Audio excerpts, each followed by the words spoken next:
Hello and welcome. This is Andrew McClanahan. Here on the Intentional Coaching Show, we discuss how coaches can teach, mold, and shape beyond the game. How they can cater to their athletes' mental and emotional well-being, the character, leadership, and the heart and faith of their athletes. In other words, how coaches can engage, equip, and empower their athletes for their life beyond the sport. I think it's natural for a coach to ask the question, do I have to do that? But I think it's also natural for a leader to say, I get to do that. So yes, we are focused here on the profession of coaching, but even more so on the concept of leading. Thank you for giving this a listen and humbling yourself to learn more. I humbly want to journey alongside you. Today I'm joined by Aaron Weissenfluh. Aaron is a JV soccer coach currently for both boys and girls in the Shawnee Mission area. So Aaron, super thankful to have you with me. Thanks for joining on. Thank you. How are you doing? Great. It's a wonderful Friday. Yeah, love it. Well, we met about a year ago, I think, maybe a couple of years ago, but certainly started to get to know each other about summer of last year. So it's been a joy to get to know you better and see how your heart beats for people that you impact. So excited to dive into the nuts and bolts of what that looks like with you today. And so I believe wholeheartedly that faith is number one, family is number two, and then everything else we do after that is number three. And I think you have a very similar philosophy to life. And so with that in mind, I wanted to first open by asking, what does family life look like for you and what does family entail? So I've got a big family, wife and 4 kids, and my parents are still close, and actually my grandmother still lives with my parents. So we get together quite often, and anytime there's a sporting event, my parents are right there. They followed me through high school, college, my kids all the way through high school and college, and now they come to my games as a coach. So it's a very involved family, and I know I'm very fortunate. And wife and kids' names? And how old are they, and how long has marriage been? My wife, Melissa. Children, Ayana is 21. She'll be 22 next year. Seth, also the same age. Seth, Hunter, and Apollos is the youngest, and he's 19. He gets to work with him. It's a pretty good thing. Yeah, love it. It's awesome. Well, we're going to circle back to family. I would love to get a glimpse of what your playing career looked like in athletics. So give us a picture of how that evolved in the youth and so on. So my family was a very athletic family. My dad played college basketball. My mom was very active in dance and music and all of those great things. So growing up in the neighborhood I grew up in, it was important that you were active in many different things. So I remember playing every sport under the sun. And as I got older, though, endurance sports seemed to be my thing. And I know my father wanted me to be a great basketball player, but cross country and track, I just kind of fell into and worked. My mother was a tennis coach at the time, and so I also played soccer. Nobody wanted to pay for a 5'10" goalkeeper in college, so distance was the way I went, and I ran cross country and track for many years in college. Yeah. Really enjoyed it, and once I got out, I actually got paid a little money to run. Yeah. So I guess you could say it was a professional career. That's right. And then a few years later, when I was finished running, I picked up kind of a interesting sport, racquetball, and I had no idea where that would lead. And I found a really good coach and played on the international tour for a couple years. I wasn't the greatest, but I think at one point I broke the top 100. So it was interesting, and really had a great time with all the sports. Fun career. I love it. That's Crazy. awesome. When was the last time you picked up a racket for racquetball?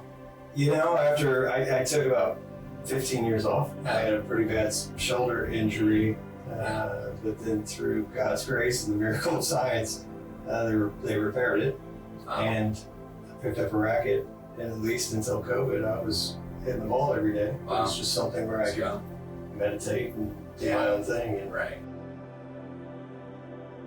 move on through these questions a little bit.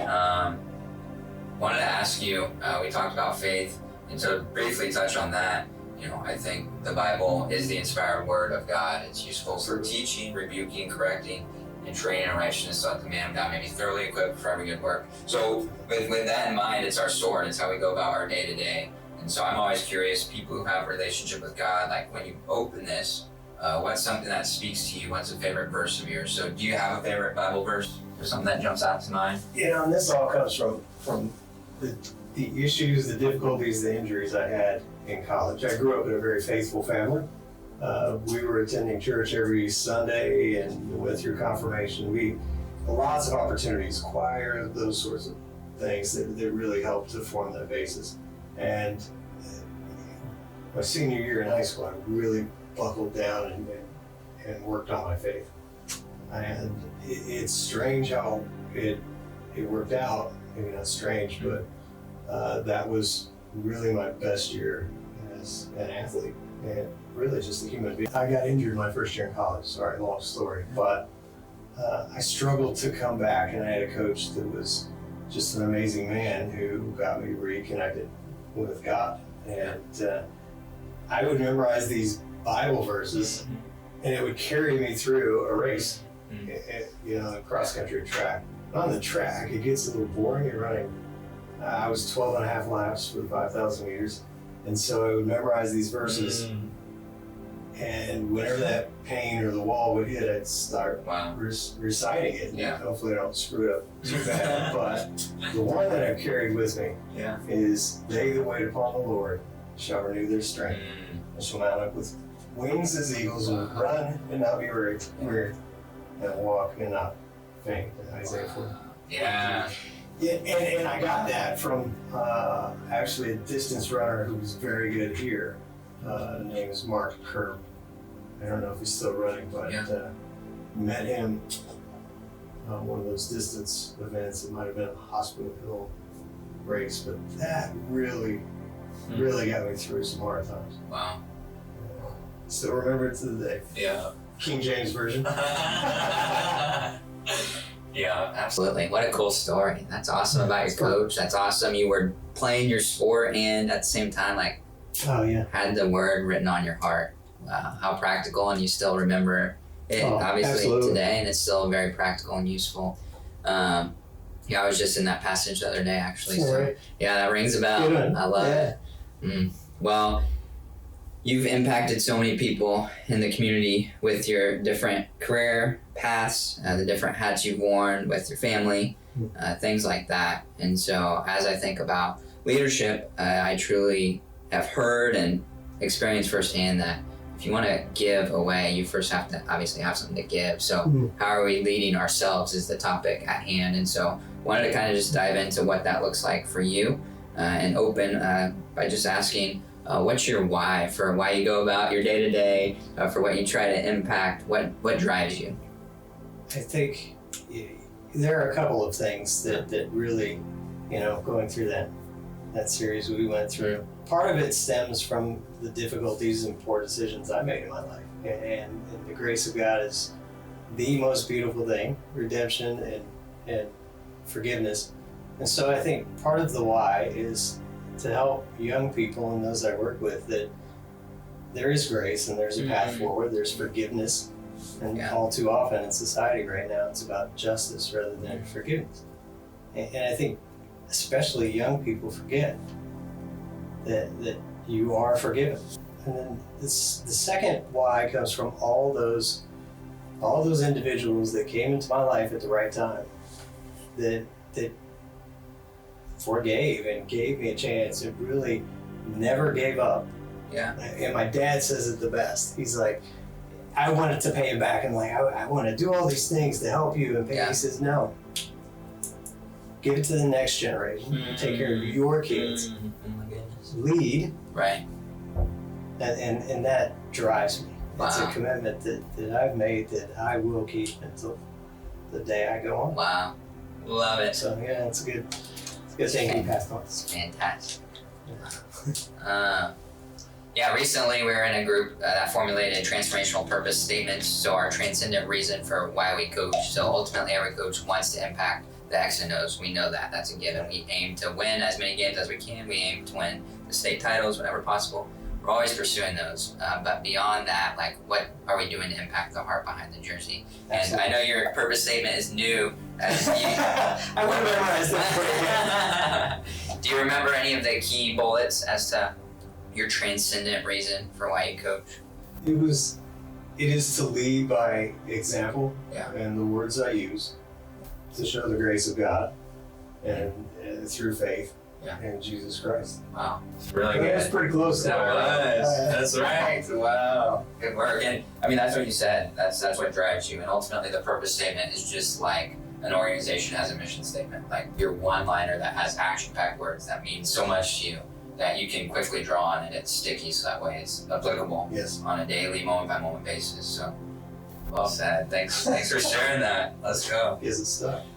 So you mentioned your dad had given you some good advice. I'm sure you've come across many other awesome people in life as well. What's other life advice that maybe jumps out to you as integral into, it's just been instrumental with how you go about? Coach Swegler, who is now the head coach at Truman State, he gave me a scholarship to run after 3 stress fractures and a lot of poor life choices.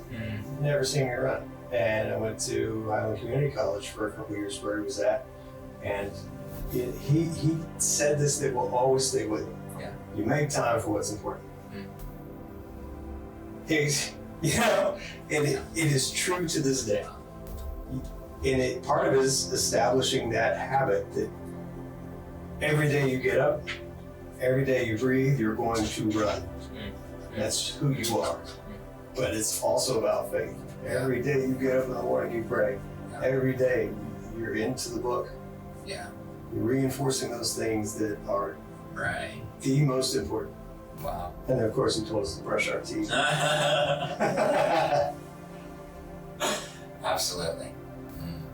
Yeah, so many times in scripture the word remember is used. And it's because we all tend to have amnesia. We see God do something amazing and then the next day comes and we forget how good he is. We need to be reminded. Reinforced was a good word you use. You had a great point. I was thinking about this last night. After winning a state championship, I assumed the world would just be perfect and rosy. Right. And if you've never been in this position, you think, oh, well, I'm envious. I just want to win. The next day, you feel an emptiness. There's a hole. Yeah. And there's only one thing that can fill that hole. Wow. Amen. So good. So good. Wow. And you also mentioned just the sake of carving out time for what's important to you. Yeah. And I mean, we live in a go society. So if it's not on the calendar, it doesn't get done. So we really have to take those pause moments to detach and look at what our week to weeks look like and what we're putting on the calendar of things that we say are important to us. Because if we say they're important to us and they're nowhere to be found on the calendar, like, it's just misalignment. Absolutely. So fantastic words there. Thanks for sharing. Yeah. So as you look about your weekly schedule, your daily schedule, what are maybe some, you kind of mentioned, some routines that serve you well that you're glad you do? What would those be, habits you have? I listen to and watch a lot of motivational videos and different things from coaches and actors and speakers. One of my favorite was from Denzel Washington. He said, put your wallet under your bed, so the first thing you do is get on your knees when you wake up and pray. Something to that effect. And that's the first thing I do when I wake up. Wow. It's the last thing I do when I go to bed. Yeah. And remember. All right. The other thing is I take care of my body. And if you're not taking care of that temple, it's so much easier to be led astray. And so that's the first thing I do when I wake up.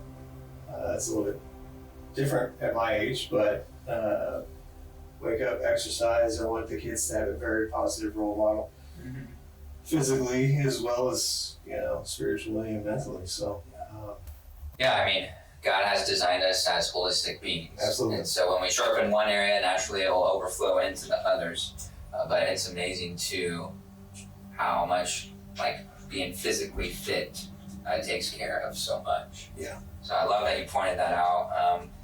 You might have mentioned, but what does kind of your exercise regimen look like? How do you try to evolve it, and how does it just shift with, I guess, the seasons of life, if you will? Yeah. Once you get older, you have to be a little more cognizant of injuries, and I was injury prone anyway. Yeah. I'm always going, every day I lift in some sort of fashion, lifting weights. I attempt to do some cardio, and it's goofy too. Doing so many sports, I've done a lot of martial arts. So I still have those kung fu exercises I use, nothing violent or crazy, but it's almost like yoga, but moving. So I've got that. Now the evolution is crazy. So gotten into VR, and if you do 30 minutes of Beat Saber, wow, you will sweat, and you hurt. Right. So it's goofy, but I love it. Yeah, good deal. Wow, I love it as well. And even just learning, having played at high levels for a long time, your physical activity kind of just takes care of itself. Like, you really don't have to think about it too much. And once your college days or professional days come to a close, you all of a sudden have to be intentional to make those things happen. Yes. And very quickly, if you're not intentional, you lose what you had, and then you begin to backslide with momentum. Absolutely. And that's easier. Yeah. As you get older, and I've been on the wrong side of fitness a few times. So. And that's the good thing too, is like life in every aspect is a downstream current, and we're supposed to swim against that current. So the second we stop swimming, it's gonna pull us. But it's always worth swimming. The more you swim, the stronger you're gonna get, the more ground you can cover, and you just keep using that good momentum in a good way. So way to keep swimming in the physical realm. That's awesome. As you assess just the different things going on in life right now, I'm sure you're experiencing a lot, but what would you say you're kind of learning through everything you have going on right now? I believe it or not, I learned quite a bit from players and other coaches. So in a physical sense and a mental sense, I'm learning how to deal with people constantly and how to influence and impact lives without being overbearing. Really the key for me and any success I've had is being open to learning from others. Yeah. And our age difference, you could probably be close to one of my children's age. But I've learned so much from you, and if I wasn't open to it, that would be difficult. And spiritually, I tend to look at many different religions and try to pull together similarities. Yeah. And while I'm a Christian, and that's the way it's going to be, I see the similarities, and I think that makes not only myself open, but when you emulate that, there are others from around the world that may be searching and looking for a relationship with Christ. Yeah. I value that openness and understanding is key. Wow. That's good. And the word that I think sums it all up is humility. And I would say that's something you embody on a regular basis. So that's an encouragement to me. I think I can rub shoulders with anybody that brings humility to the table, that also brings diligence to the table, being aggressive to get better at our craft day in and day out. And you just said those things right there. So love that. And you also mentioned kind of being open, like, you have your convictions, but you're not narrow-minded. You're not, so set in your ways that you wouldn't take something better than necessarily, that you wouldn't take something from somewhere else and add it to what you've got going on. And so I think that's valuable. I think people get so transfixed that even if it's a good, healthy belief, it becomes so strong that they become so extreme with it that it becomes unhealthy. So that's a great point. Balance is important. There was only one without sin. Yeah, absolutely. So for us to be the authority on leading a perfect life. Right. So what brings Aaron joy? Like, what gives you rest? What gives you life? That could be activities. That could just be certain rhythms you have, whatever the case may be. Like, what fills your cup, if you will? There's a couple of things that really, I think there's a difference between joy and any sort of physical enjoyment. Yeah. Too often we seek those things, I think, as humans, but joy, I love seeing others succeed. Yeah. Or their eyes opening up and learning. Just the revelations. And a good example was last night. We played a game and we lost. But you could see over the period of 3 games that this team had grown. And we played better teams. Yeah. But we performed so much better, and you can see the lights turn on and the joy inside of them, even with the loss. And now they're so excited about the season coming up. And yeah, it almost brings me to tears because they had one player who was injured and she was very afraid. Really concerned, and you can see her battle back from that and just start to do well. She had all this doubt and fear, and to see that go away was just one of those joyful moments that I was able to be a part of. One of the other things too is humor. I love humor, and I think we really, as a society, need more appropriate humor. Yeah. I love that. Right. I just really love seeing people laugh, and it's good for you too. Yeah, absolutely. It is good for us. Chemically, scientifically, right? Yes. Absolutely. Yeah, one of my favorite pictures is basically a painting of Jesus with the soccer ball at his feet, kind of like whirling about with a smile on his face. That's perfect. He's out here smiling, having a good time. Right. Too often, we can get our sights set on a goal that we're just so focused to get there, and we don't forget to have fun along the way. We forget to laugh and smile and enjoy ourselves. We inevitably take ourselves too seriously, and I take myself too seriously. So that's such a great point. Is laughing, smiling. That reminds me. So one of the recent verses I've memorized is Psalm 16:11. It has something to do with joy. It says, "God makes known to us the path of life. In His presence there is fullness of joy. At His right hand there are pleasures forevermore." And I think you made a good distinction there on joy and happiness. Happiness comes and goes. Yes, depending on circumstances. Joy is in the presence of God. So the closer I am to Him, the more full of joy we will be. And so I think you hit on some excellent points. Long-lasting joy. That's right. Let's go. So to shift to a bit more coach-specific things, I always like to ask coaches the question.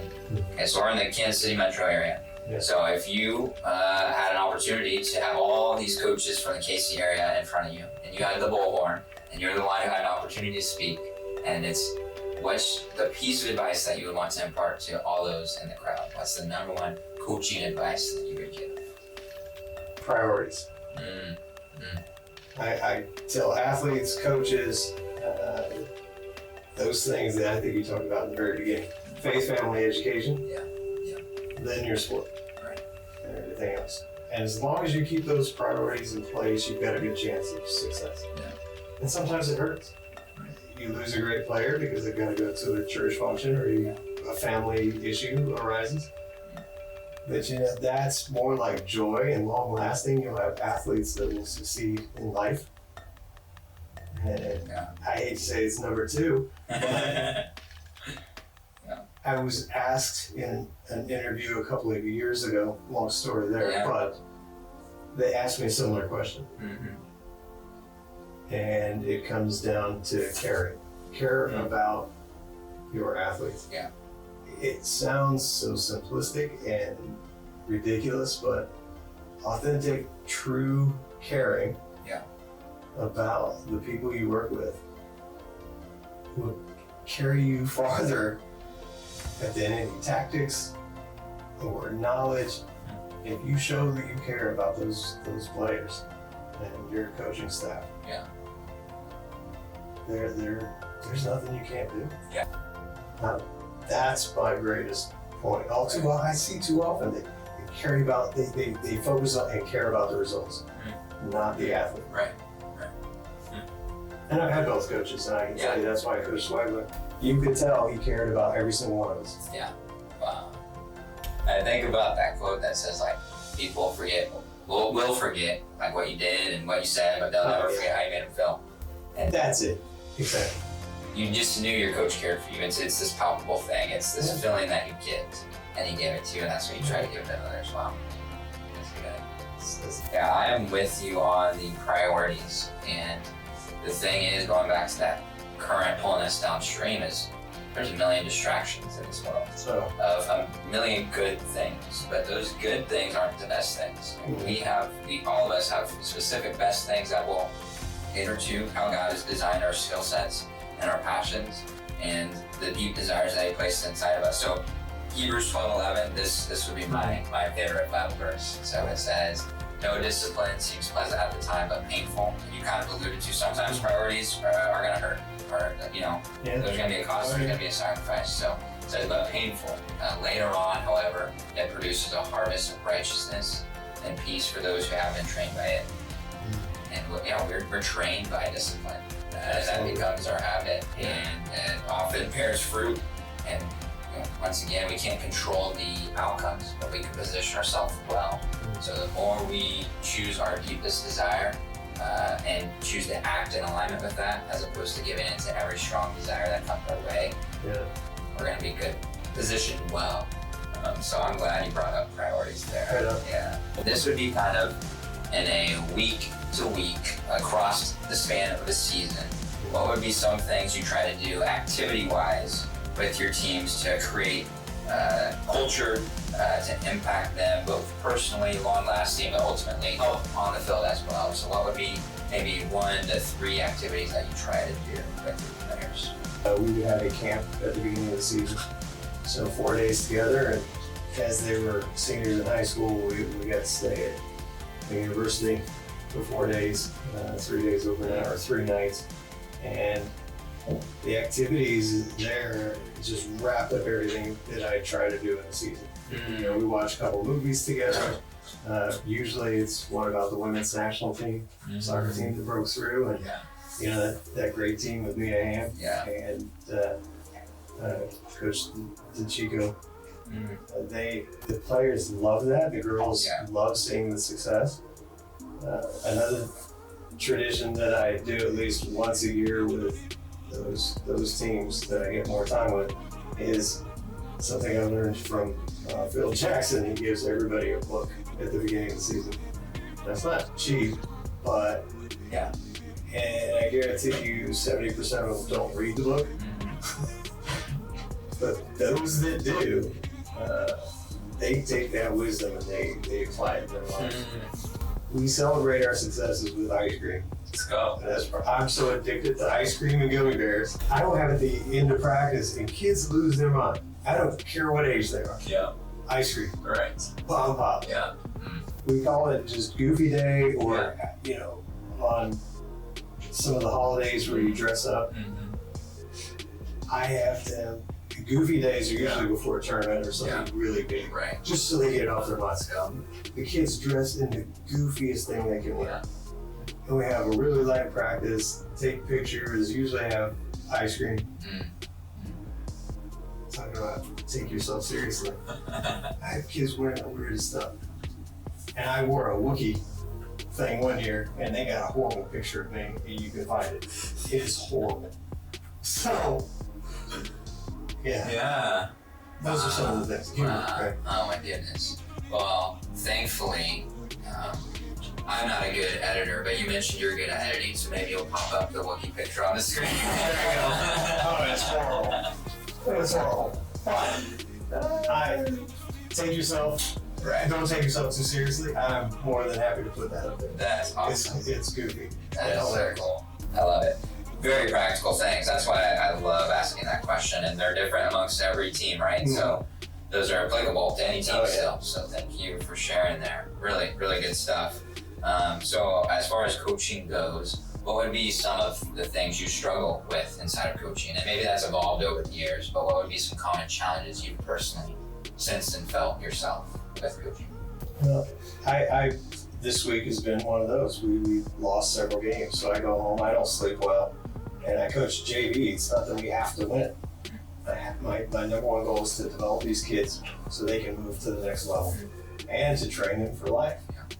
And I don't know why I take it so poorly, but after so many years of coaching, I still struggle with the loss. And I blame myself. The other thing that I struggle with, and this may be because I used to be this player, I used to make the mistakes, be so competitive that I was arrogant, and the players that are always attempting to coach others struggle. Yeah. Especially when they make mistakes themselves. And that used to be me. I used to be pretty mean about things. And it wasn't for a long period of time. I grew. I struggled with it. Appreciate you sharing. As you reflect on certain seasons of coaching where you maybe had a week similar to this one, how would you say, like, what does it look like when you experience success of letting go of the strings of losses or struggles and things like that? How have you been able to do that?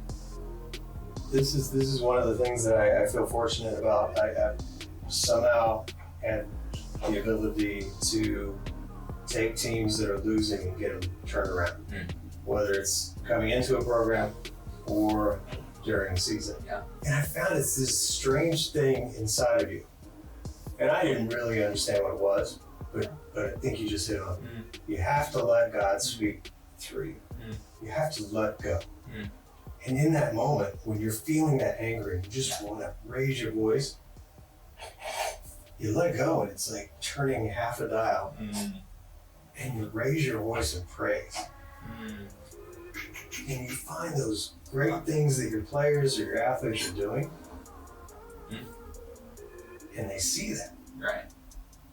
In fact, it's crazy. I had a player that came to me and said, Coach, you need to yell at us more. I don't do with positive. And by the end of the season, she said, I never thought I would appreciate that. We found all the positive things, even when I wasn't doing it right. And now I'm going to miss it. That's how. Yeah. It's not me. Right. Let go. Amen. Wow. It is interesting to see how all of us have different ways we learn and different types of information we like. So there definitely is a nuance of, hey coach, I like to be yelled at, or hey coach, don't be positive with me. Or some people, I think, aren't sure what they're asking for. But I think if we are true to ourselves, if we're authentic, if we're giving appropriate praise at appropriate times, I mean, anxiousness wells up in the heart of man, a good word makes it glad. So like, to accentuate the positive things, I mean, people are gonna feel uplifted. People are gonna want to double down on those things. So I think that's a great thing that every coach can and should do. And too often we focus on the negatives and we beat people over the head with mistakes they know they're making. So it's like, they know that they're making. Right. Your best competitors will be there. Yeah. The most difficult judges of themselves. And I heard this too. I can't remember which minister said it, but they praise and you will raise, complain and you will remain. I just love those little, I borrow from everyone. So I can't remember the attribution there, but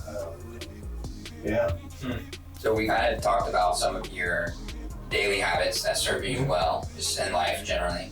Are there any habits that you think serve you well just in your coaching career that help you kind of get after it, stay focused? Is there anything you do that helps you in that regard? Planning. And we had talked about planning, and I create a season plan. Obviously, it's usually an exercise in futility because your competitors, the people you're competing against, have plans too. Right. And it goes out the window, but it's a good exercise to get organized, to understand where there's going to be some changes and inflection points.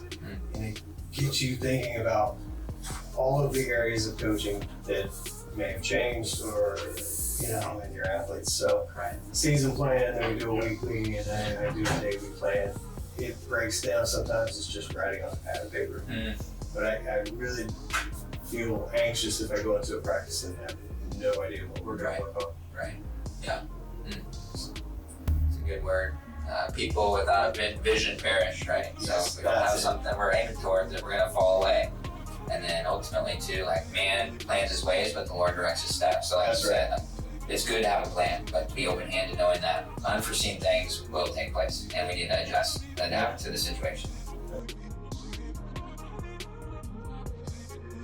Well, thanks for sharing some coaching nuggets there. Would love to shift kind of back to how you lead yourself a little bit, and then we'll talk about faith for a few minutes, and then we'll wrap up with some just kind of rapid fire favorite questions. So that's our game plan for the next 10 minutes or so. And so as you think about close relationships that you have, what would be kind of one of the greatest compliments that you could receive from those close people in your life? What's a good compliment they can give you? You know, my wife and I wish for everyone. And my wife said it to me, and we back and forth, we talk about this quite often. I hope and pray that everybody has a relationship where they admire the person they're with. And when she said that, it meant more to me than just about anything I could hear. Right. Wow. And it's not a selfish admiration, it's just validation that you're doing good things. Right. John Wooden's Pyramid of Success. Absolutely. Yes. One of the blocks is friendship, and he said friendship comes from mutual esteem, respect, and devotion. Yes. And then he compares friendship to marriage. He says, like marriage, it must not be taken for granted, but requires a joint effort. Yes. And I think that's so spot on. And I mean, friendship, like if we don't esteem one another, if we don't respect one another, like, Right. it's gonna be very difficult to have a thriving relationship. So It is. to feel that from the other side is everything, right? Otherwise, I'm talking to a wall. I'm talking to someone who doesn't appreciate or value, or and so it's good to be able to provide that mutually for one another. Absolutely. And one of the things that we probably talked about this, the thing going back to what drives you nuts and you struggle with, absolutely despise hearing, I'm not here to make friends, I'm here to win. Yeah. I don't want to be on that team. Right. It's integral to success. Like you, even in business. Like I'm not asking you to be buddy-buddy, but I'm asking for mutual esteem, respect, and devotion. And committed effort. And you do those goofy things and those rituals and those habits, and guess what? Friendship it erupts from that. Yeah, absolutely. It's inevitable. Are you much of a reader, or do you like audios? You mentioned maybe videos. What come to mind as just kind of recommended resources in your opinion? I listen more than I read now, so I'm happy we're back. Good business book, 0 to 1. It's about startups. Since we're in that mode, we're less than a year old. And so on the business side there, what we went through in that 12-week program, that was fantastic. That was good. It really solidified and put into a methodology something that I just struggled with. How do you bring people, or at least open them up to the word? Yeah. And so that one we spent a lot of time on, and I really appreciate FCA putting that together. Those are some good ones. And then I read a book on discipline later. Yeah. He's a former Navy SEAL, and I guess you're a former, but there's good books like that, and a book, I think it's called You Can't Hurt Me. Okay. I'll look the name up, but absolutely. He's a Navy SEAL. It's not necessarily a faith-filled book, but it's how to overcome the most difficult thing you can possibly overcome. Because your mind you are stronger, and that's what distance running teaches you. You can overcome anything. You really can. Sports is that vehicle. Does anything jump out in that last book you mentioned specifically as to how to overcome the struggles of life? Like what would be some key thoughts? So he calls it mental calluses. Right? To overcome a difficulty, you have to face that difficulty many different times. And I think that's one of the things when I talk to somebody who's coming out of a very dark situation, because I've been there, been the arrogant fool, the prodigal son that's gone off. Now I know when the temptation's coming. I know the form it's going to take. And those people who have come back, those that shine and those that are leading the way, they are attacked more often. And you've got to build up first the mental ability to deal with those things and remove yourself from the temptations that are there. It's difficult and it is hard, but he's right. If you don't face it, even success can be addictive winning can really push you away from the Lord. And so that was great that he detailed all those things and the abuse he faced and how he overcame it. So good. I mean, life is a struggle, so you're going to have to figure out how to struggle well. Yeah. Wow, thanks for sharing. So 2 quick faith questions for you. Sure. And then we'll do some quick hitters. So kind of in about 60 seconds or so, if you can, share how you came to have a relationship with God and how that has evolved over time and kind of working your way to that initial point and then how you've been growing since. So 60 seconds is tough. That's good. Give it a whirl. So I grew up in the church, baptized young, so always had that relationship. Yeah. But after high school, I made some choices and some decisions that I chose, like the poem on the beach. I chose to walk away from God, and I didn't realize that Jesus was carrying me the whole time. So I can say in college and then later in life, maybe 15 years ago, I made a conscious decision to walk away. But God never gave up on me, and Jesus was right there to pull me back in when I was ready to let go, and it happened. And this, where we started talking, it's not a coincidence. It was the time, and it was ready to happen. So I'm investing in what we're doing, and I really, it's time. Yeah, there's that common Bible verse that says, God is not slow as most count slowness. He is abounding in love, not wanting any to reach death, but all to reach repentance. Oh, absolutely. He gives us ample opportunities for that, and exactly like your story, he is always there. He is always present. We won't go anywhere that he's not already gone before, and it's only by our own doing that we choose not to see that we choose to run away from that. Oh, yeah. So, in your opinion, why do you think, truly, you've been transformed by God, I've been transformed by God? I don't think that is just unique to us. I think it's a worldwide thing for each individual. Why do you think that may be the case? Why is God for everyone? What comes to mind for you there? I'd say even studying other religions, you start with something like Buddhism, where I think they're perfect on this. All life is suffering, and it's caused by our attachments and our issues. I think where we pick up is, by the grace of God, we are forgiven those attachments and those sins. And I think that's where the similarities are and where we really fit. The true calling of what we do is about forgiveness. That everyone is forgiven. And Christ died for us. And that's why I believe that we're one of the few religions where it makes no difference what you do. If you believe and confess your sin, it's for everyone. Yeah, I agree. And you touched on a really good point. It's through no works of our own, but at the same time, he gives us the gift of Jesus. That's right. We receive that gift. I often say, you can either throw that gift in the trash, or you can put that gift to its best use. And ultimately, its best use is seeing how God tells us in His Word how to put it to best use. Absolutely.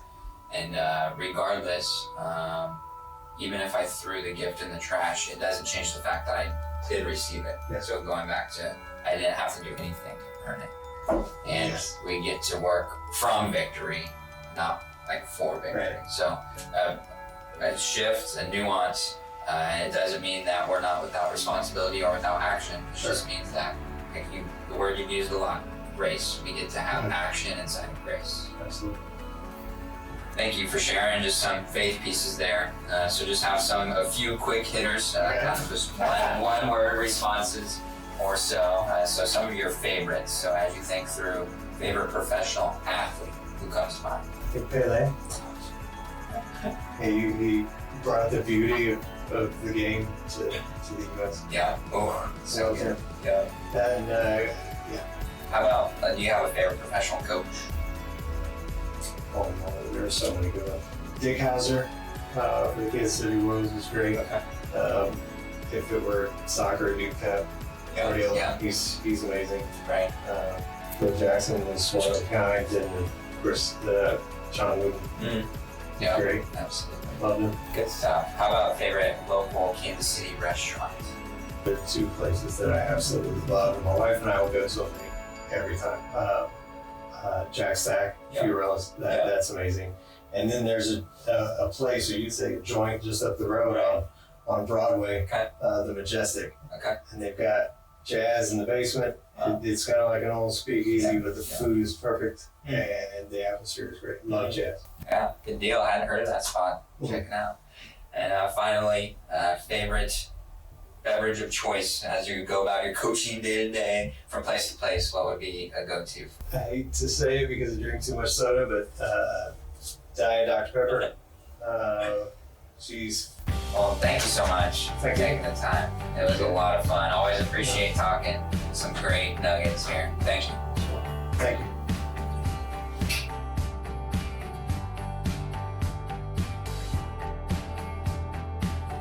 Nervous.